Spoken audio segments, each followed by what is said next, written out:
Pembacaan Alkitab tanggal 4 Desember tahun 2024, hari ke-339. Yesaya pasal 1.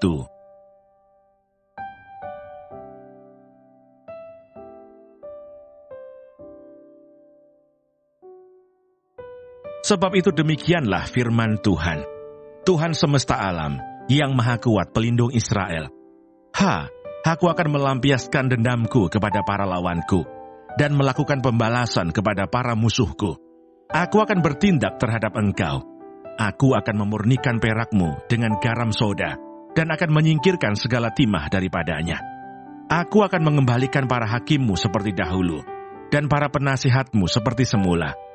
Sesudah itu engkau akan disebutkan kota keadilan, kota yang setia. Sion akan kubebaskan dengan penghakiman yang adil, dan orang-orangnya yang bertobat akan kubebaskan dengan tindakan yang benar. Tetapi orang-orang yang memberontak dan orang-orang berdosa akan dihancurkan bersama, dan orang-orang yang meninggalkan Tuhan akan habis lenyap. Sungguh, kamu akan mendapat malu karena pohon-pohon keramat yang kamu inginkan, dan kamu akan tersipu-sipu karena taman-taman dewa yang kamu pilih. Sebab kamu akan seperti pohon keramat yang daunnya layu, dan seperti kebun yang kekurangan air. Maka yang kuat menjadi seolah-olah kapas, dan pekerjaannya menjadi seolah-olah bunga api. Keduanya menimbulkan api, dan tidak ada yang dapat memadamkan.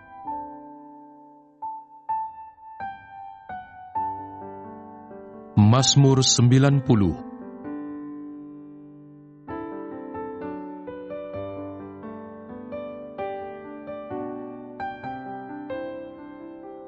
Allah, tempat perlindungan yang kekal. Doa Musa, abdi Allah. Tuhan, Engkaulah tempat perteduhan kami turun-temurun.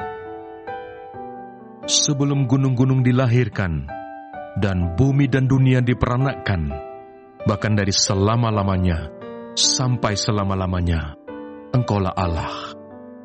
Engkau mengembalikan manusia kepada debu dan berkata, "Kembalilah hai anak-anak manusia. Sebab di matamu 1000 tahun sama seperti hari kemarin apabila berlalu, atau seperti suatu giliran jaga di waktu malam. Engkau menghanyutkan manusia, mereka seperti mimpi, seperti rumput yang bertumbuh. Di waktu pagi berkembang dan bertumbuh, di waktu petang lisut dan layu. Sungguh, kami habis lenyap karena murka-Mu, dan karena kehangatan amarah-Mu kami terkejut. Engkau menaruh kesalahan kami di hadapan-Mu, dan dosa kami yang tersembunyi dalam cahaya wajah-Mu. Sungguh, segala hari kami berlalu karena gemas-Mu. Kami menghabiskan tahun-tahun kami seperti keluh. Masa hidup kami 70 tahun, dan jika kami kuat 80 tahun.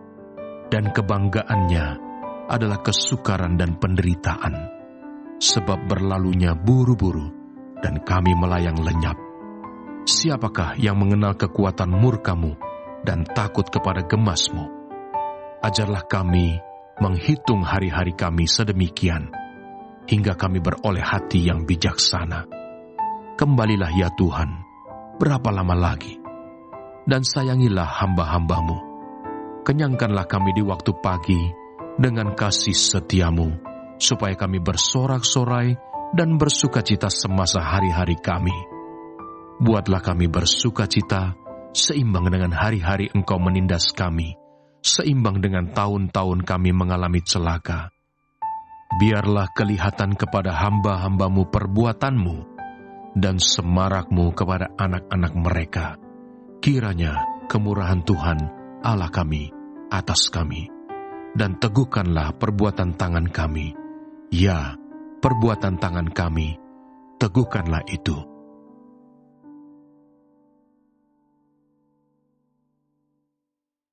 Lukas pasal 11.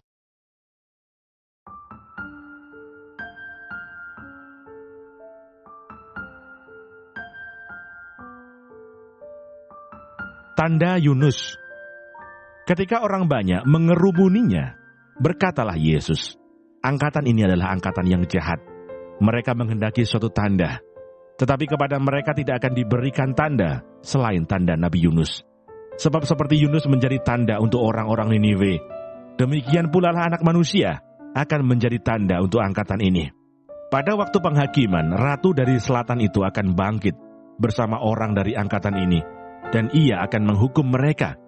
Sebab ratu ini datang dari ujung bumi untuk mendengarkan hikmat Salomo, dan sesungguhnya yang ada di sini lebih daripada Salomo. Pada waktu penghakiman, orang-orang Niniwe akan bangkit bersama angkatan ini, dan mereka akan menghukumnya.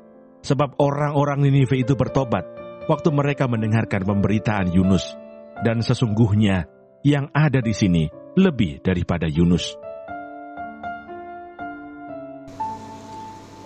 Tema minggu ini, harapan dalam janji Allah.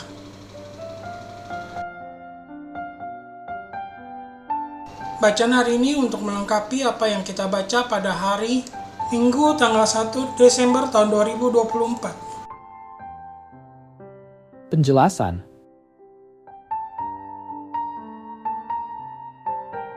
Yesaya pasal 1 ayat 24 sampai dengan 31, bagian ini adalah pesan penghakiman sekaligus pemulihan. Allah menyatakan diri sebagai hakim yang adil, yang akan menghukum umatnya karena pemberontakan mereka. Namun, Allah juga menjanjikan pemurnian dan pemulihan, dosa akan dihukum, tetapi sisa yang setia akan diteguhkan, ayat 27. Orang-orang berdosa yang menolak Allah akan dihancurkan, tetapi ada harapan bagi mereka yang bertobat. Janji pemulihan menunjukkan kesetiaan Allah untuk tidak meninggalkan umatnya meskipun mereka telah berdosa. Mazmur pasal 90, Mazmur ini, doa Musa, adalah pengingat tentang kefanaan manusia dibandingkan dengan kekekalan Allah. Ayat 12 memohon hikmat untuk menghitung hari-hari kita dengan bijaksana. Hidup dalam kesadaran akan waktu yang terbatas. Ayat 14 sampai dengan 17 mengungkapkan harapan bahwa kasih setia Allah akan memberi sukacita, kekuatan, dan pengharapan di tengah kefanaan. Mazmur ini mengajarkan bahwa hanya dalam kasih setia Allah kita dapat menemukan pengharapan sejati di tengah kehidupan yang singkat dan penuh tantangan. Lukas pasal 11 ayat 29 sampai dengan 32. Yesus menegur orang-orang yang meminta tanda, menyebut mereka sebagai generasi yang jahat. Ia menjelaskan bahwa tanda satu-satunya adalah tanda Yunus. Seperti Yunus menjadi tanda bagi orang Niniwe, demikian pula Anak Manusia akan menjadi tanda bagi generasi itu. Yesus menegaskan bahwa pertobatan adalah kunci. Seperti orang Niniwe yang bertobat saat mendengar pemberitaan Yunus. Ayat ini menunjukkan bahwa harapan hanya ditemukan dalam mendengar, menerima, dan menaati firman Allah. Renungan. Ketiga bacaan ini mengingatkan bahwa harapan kita dalam janji Allah tidak lepas dari panggilan untuk bertobat, hidup bijaksana, dan menaati firman-Nya. Dalam Yesaya, kita melihat bahwa penghakiman Allah tidak dimaksudkan untuk menghancurkan, tetapi untuk memurnikan dan memulihkan umat-Nya. Mazmur pasal 90 mengingatkan bahwa hidup yang singkat hanya bermakna jika kita hidup dalam terang kasih setia Allah. Lukas pasal 11 menunjukkan bahwa tanda terbesar dari janji Allah adalah Yesus Kristus sendiri, yang membawa keselamatan bagi mereka yang bertobat dan percaya. Sebagai umat percaya, harapan kita tidak terletak pada keadaan dunia ini, tetapi pada janji Allah yang kekal. Dalam pertobatan, ketaatan, dan iman kepada Kristus, kita menemukan pengharapan yang sejati. Refleksi.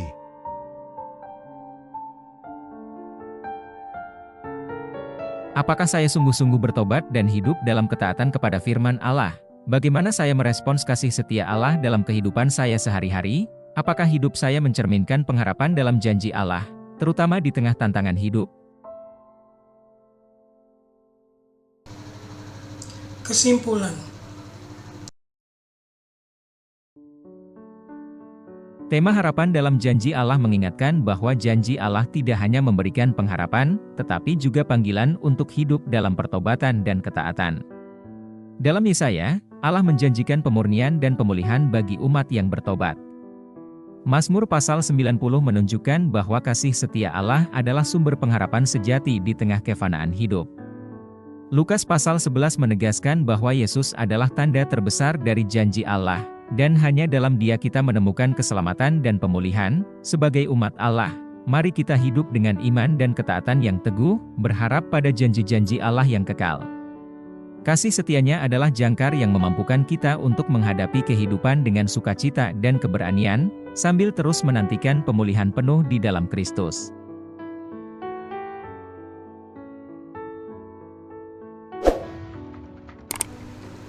Terima kasih, Tuhan Yesus memberkati. Amin.